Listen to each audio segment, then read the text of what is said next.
Hello, Taurus. I'm Poetic Heretic, and this is your astrology forecast.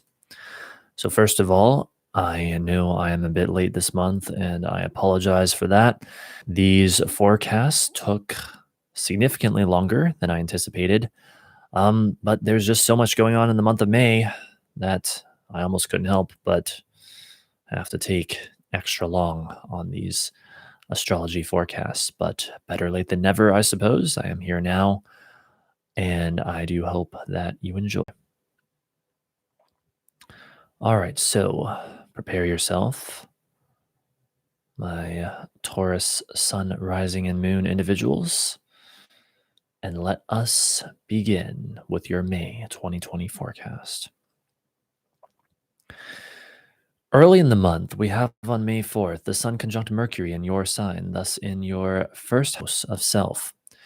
The powerful life force of the sun is lighting up your mind, communication, and movement, causing you to want to take independent action affecting or regarding your sense of self and possibly also your physical body and or appearance. Especially with revolutionary Uranus co-present with this conjunction, expect breakthroughs in your sense of self and or understanding of yourself in the form of ideas, realizations, or revelations. Alternatively, you may experience sudden powerful desires or impulses to fight for your freedom. These ideas or realizations may also cause changes in your finances, home life, or creative self expression. Next, we have on May 7th the full moon in Scorpio and your seventh house of relationships. The full moon is where things come to a head and culminate in a powerful way. And this month, there is, I must say, one hell of a full moon.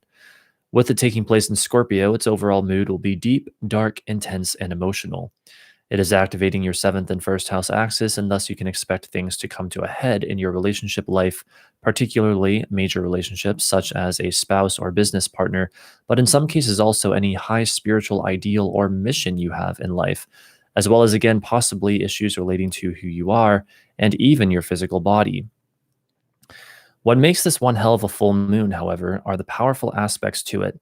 The moon itself is applying to a trine to Neptune in Pisces and your 11th house, adding an element of dreaminess to the mix. Hey there, Eleni. Am I taking questions today? I will be in just a couple of hours here. In 2 hours and 15 minutes, I'll be live again doing live tarot readings for donation streams. So be sure to stop by then, and thank you for asking. All right. You may experience a creative or spiritual breakthrough at the time of this full moon that somehow involves your friends, community, and or any groups you belong to. Recall earlier what I said about the sun conjunct Mercury. At the time of the full moon, the half of the full moon aspect, that is the sun, is still conjunct Mercury, the two of them only 3 degrees apart. This is a strong indicator of conflict between reason and emotion. This will likely play out in one-on-one arguments, with one person representing reason and the Sun-Mercury conjunction, and the other person representing emotion and the moon in Scorpio. Our challenge will be to experience this with compassion for the other person and their perspective.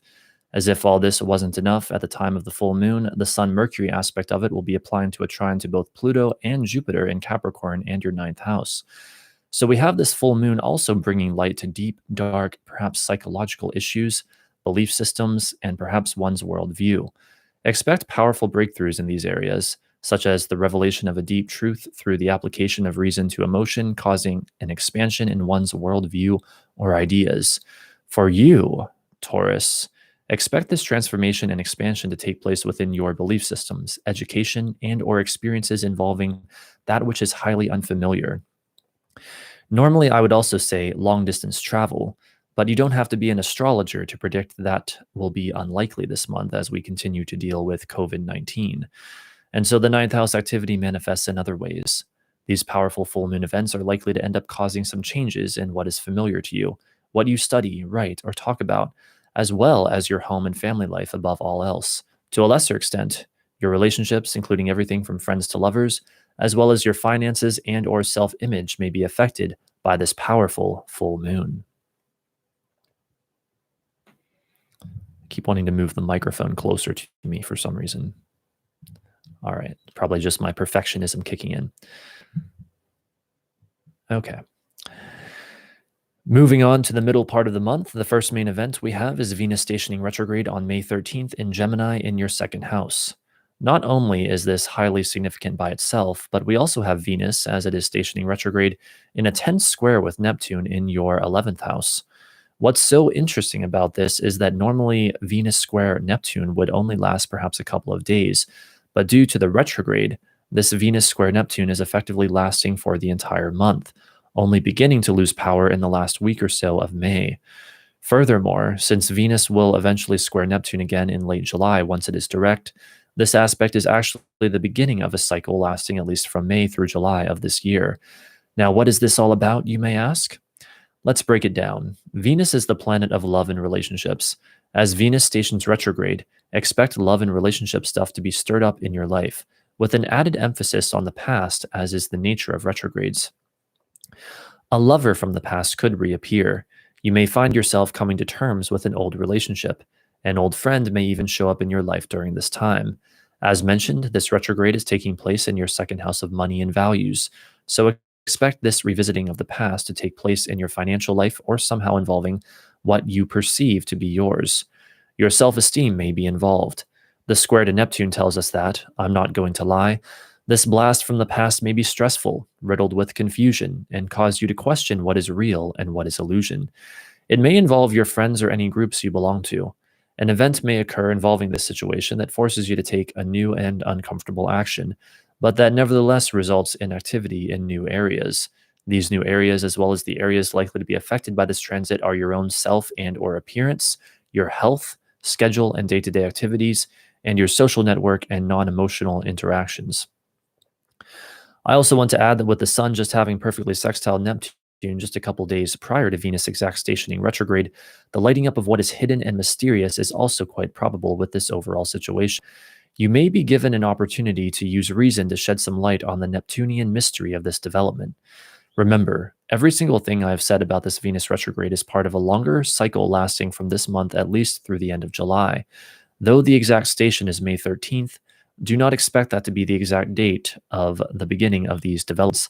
Though it could be, it will likely be just sometime during the month of May in general, though for some of you, the relevant Venus retrograde events may already be in motion, whether you realize it or not. Moving on, we have two key aspects in a row. On May 15th, the Sun trines Pluto in Capricorn in your ninth house, and almost immediately after that, on May 17th, the Sun trines Jupiter also in Capricorn and your ninth house. We will be treating this as one overall event since that is what it is likely to manifest as for most people, even if it has perhaps two phases. The Sun trine Pluto is, as alluded to earlier in the full moon delineation, a breakthrough that brings the light of awareness to that which is deep, dark, and powerful. In fact, the events of the full moon this month may be connected for many people to this breakthrough in the middle of the month, since this aspect was already forming at the time of the full moon and very much a part of it. For phase two of this event, the Sun trine Jupiter, the life force powerfully energizes an expansion of one's worldview, growth, and or belief systems. Reason harmonizes with belief. For you, Taurus, this will likely play out in your education and spiritual life, though it may also have to do with your sense of self, a transformation that leads to an expansion of your ideas or beliefs, resulting in changes to your home and family life or living situation. Looking now more towards the end of the month, indeed, the main event is the new moon in Gemini on May 22nd, occurring on the same day as the Mercury-Venus conjunction co-present with it in Gemini. This new moon, similar to the full moon earlier in the month, is powerfully aspected, and there's quite a bit about it to unpack. First of all, both it and the Mercury-Venus conjunction are taking place in your second house of money and values, so expect new beginnings in your financial or material life, as well as perhaps a newfound self-confidence. With Mercury-Venus conjunction also perfecting the same day, it may be on or around this day for many of us that we see a significant event involving the Venus retrograde stuff happen. For as Mercury conjuncts Venus, it stirs up all that retrograde Venus square Neptune stuff. The new moon is in a powerful trine with Saturn in Aquarius and your 10th house. This adds an element of stability and structure to the new moon. There may be breakthroughs involving your commitments, responsibilities, and or things you've been trying to manifest, especially when it comes to your career or public life. Furthermore, this new moon is in an applying square to Mars in Pisces and your 11th house. So, despite the stability offered to this new moon by Saturn, it will still be stressful for many on some level, particularly due to anger, either in yourself or others, aggression, or the need to take focused action, possibly resulting from an event that pushes you into new areas of activity. This stress, anger, and any event associated with them will likely show up in your finances or self-image, and or through difficult interactions with friends, the community, or any groups you belong to. Fortunately, both the new moon itself and stabilizing Saturn are in air signs, which should make it easier for us to maintain a level of intellectual detachment so that any explosive emotions are easier to process. And as if all that wasn't enough, matters are complicated still further when we observe that Mars being squared by the new moon is itself in an applying sextile to Uranus in Taurus, and therefore your first house at the time of the new moon.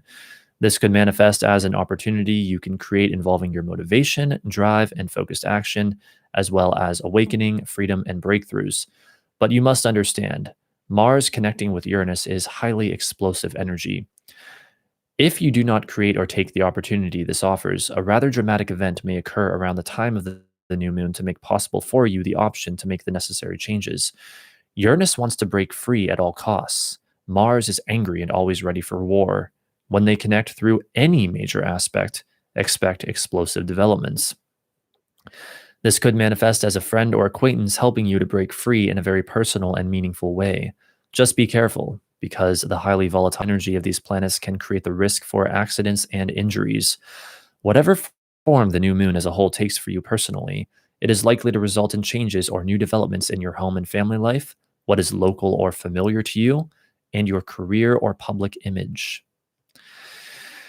All in all, the month of May is yet another month of many dynamic developments. There are wild times in which, or these are wild times in which we now live, and the month of May continues that wildness and intensity.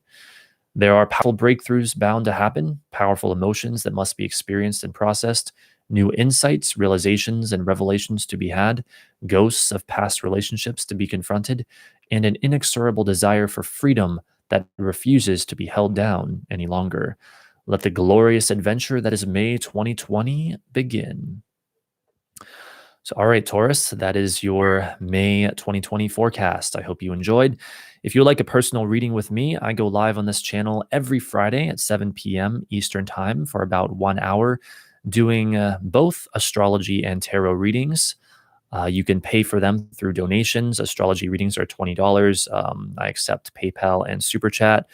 If that's a little pricey, I understand. You can also get a tarot reading instead for a donation of any amount, or even as little as $1. I guess that's the minimum they let you donate. So again, that's every Friday at 7 p.m. Eastern Time on this channel. And I hope to see you there. Even if you don't want a reading, you can just come by and chill out if you would like. So I hope you have a great month, dear Taurian people out there. And I will see you next time. Bye for now.